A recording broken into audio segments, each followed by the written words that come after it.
Transferring a patient from the bed to a wheelchair is a very tricky thing to do. Without proper foresight, you might end up hurting the patient or worse, yourself.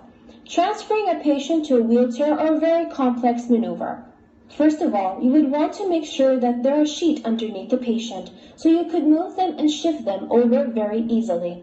Second of all, you will need also to set up your environment correctly. Take away all distractions and all obstacles. Remember, planning is important. You want to open the wheelchair, and you also want to have the wheelchair at a level where the patient would not block or hit the wheelchair. Bend the patient's knees.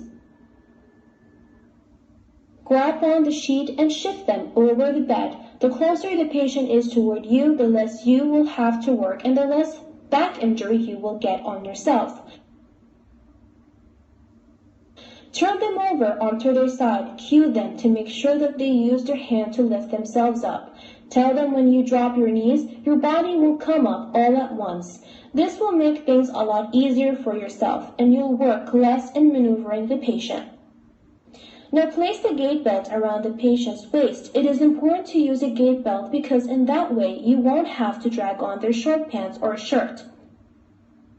Bend your knees. Keep your core nice and tight. Use momentum to lift them up. Tell them that you will dance in small steps toward the wheelchair. Cue them to use their hands and their arms so that they can brace themselves in case they fall. The best surfaces for their hands to land on are the arms of the wheelchair. Slowly lower them down. Don't rock backwards or else the wheelchair will tip backwards. Make sure you always place your knees against their knees so that if their knees do buckle, you can brace them very quickly.